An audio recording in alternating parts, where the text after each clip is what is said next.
Hello, my name is M.Charles, and I will be reading H.P. Lovecraft's The Cats of Ulthar. It is said that in Ulthar, which lies beyond the river sky, no man may kill a cat. And this I can verily believe as I gaze upon him who sitteth purring before the fire. For the cat is cryptic, and close to strange things which men cannot see. He is the soul of antique Egyptus, and the bearer of tales from forgotten cities and Meroe and Ophir. He is the kin of the jungle's lords, and heir to the secrets of hoary and sinister Africa. The Sphinx is his cousin, and he speaks her language, but he is more ancient than the Sphinx, and remembers that which she hath forgotten. In Ulthar, before ever the burgesses forbade the killing of cats, there dwelt an old cotter and his wife, who delighted to trap and slay the cats of their neighbors. Why did they do this? I know not, save that many hate the voice of the cat in the night, and take it ill that cats should run stealthily about yards and gardens at twilight. But whatever the reason, this old man and woman took pleasure in trapping and slaying every cat which ever came near to their hovel. And from some of the sounds heard after dark, many villagers fancied that the manner of slaying was exceedingly peculiar. But the villagers did not discuss such things with the old man and his wife, because of the habitual expression of the withered faces of the two, and because their cottage was so small and so darkly hidden under spreading oaks at the back of a neglected yard. In truth, much as the owners of cats hated these old folk, they feared them more, and instead of berating them as brutal assassins, merely took care that no one cherished pet or mouser should stray toward the remote hovel under the dark trees.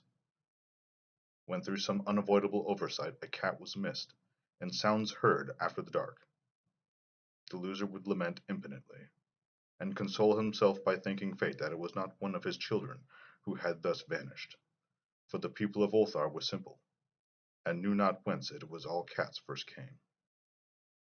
One day a caravan of strange wanderers from the south entered the narrow cobbled streets of Ulthar.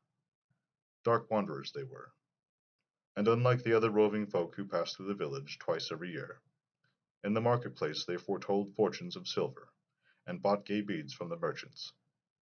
What was the land of these wanderers none could tell, but it was seen that they were given to strange prayers, and that they had painted on the sides of their wagons strange figures, with human bodies and the heads of cats, hawks, rams, and lions. And the leader of the caravan wore a headdress with two horns and a curious disc betwixt the horns. There was in the singular caravan a little boy with no father or mother, but only a tiny black kitten to cherish. The plague had not been kind to him, yet had left him with this small furry thing to mitigate his sorrow, and when one is very young, one can find great relief in the lively antics of a black kitten. So the boy, whom the dark people called Manise, smiled more often than he wept as he sat playing with his graceful kitten on the steps of an oddly painted wagon. On the third morning of the wanderer's stay in Ulthar, Manise could not find his kitten, and as he sobbed aloud in the marketplace certain strangers told him of the old man and his wife, and of sounds heard in the night. And when he heard these things, his sobbing gave place to meditation, and finally to prayer. He stretched out his arms toward the sun, and prayed in a tongue no villager could understand, though indeed the villagers did not try very hard to understand, since their attention was mostly taken up by the sky and the odd shapes the clouds were assuming. It was very peculiar. But as the little boy uttered his petition there seemed to form overhead the shadowy nebulous figures of exotic things, of hybrid creatures crowned with horn-flanked discs. Nature is full of such illusions to impress the imaginative. That night, the wanderers left Ulthar and were never seen again, and the householders were troubled when they noticed that all the village there was not a cat to be found. From each hearth the familiar cat had vanished. Cats large and small, black, gray, striped yellow and white. Old Cranon, The burgomaster swore that the dark vote had taken the cats away in revenge for the killing of Maniz's kitten, and cursed the caravan and the little boy. But Nith, the lean notary, declared that the old cotter and his wife were more likely persons to suspect, for their hatred of cats was notorious and increasingly bold. Still no one durst complain to the sinister couple, even when little Atal, the innkeeper's son, vowed that he had at twilight seen all the cats of Ulthar in that accursed yard under the trees, pacing very slowly and solemnly in a circle around the cottage, two abreast, as if in performance of some unheard-of rite of beasts.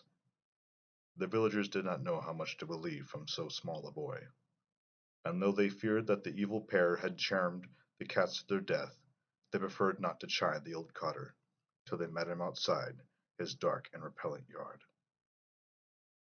So Ulthar went to sleep in vain anger.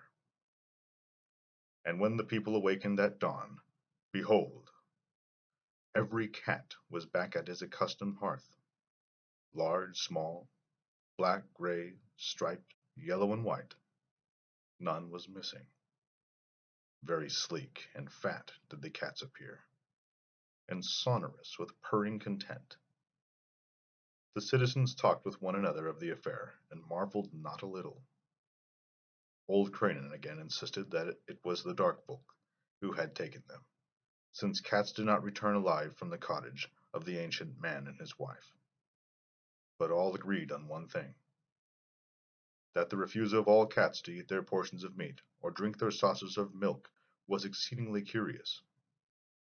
And for the 2 days, the sleek lazy cats of Ulthar would not touch no food, but only doze by the fire or in the sun. It was fully a week before the villagers noticed that no lights were appearing at dusk in the windows of the cottage under the trees. Then the lean Nith remarked that no one had seen the old man or his wife since the night of the cats were away. In another week, the burgomaster decided to overcome his fears and call at the strangely silent dwelling as a matter of duty, though in so doing he was careful to take with him Shang the blacksmith and Thol the cutter of stone as witnesses. And when they had broken down the frail door, they found only this: 2 cleanly picked human skeletons on the earthen floor, and a number of singular beetles crawling in the shadowy corners. There was subsequently much talk among the burgesses of Ulthar. Zoth, the coroner, disputed at length with Nith, the lean notary, and Cranon and Shang and Thol were overwhelmed with questions. Even little Atal, the innkeeper's son, was closely questioned and given a sweetmeat as reward.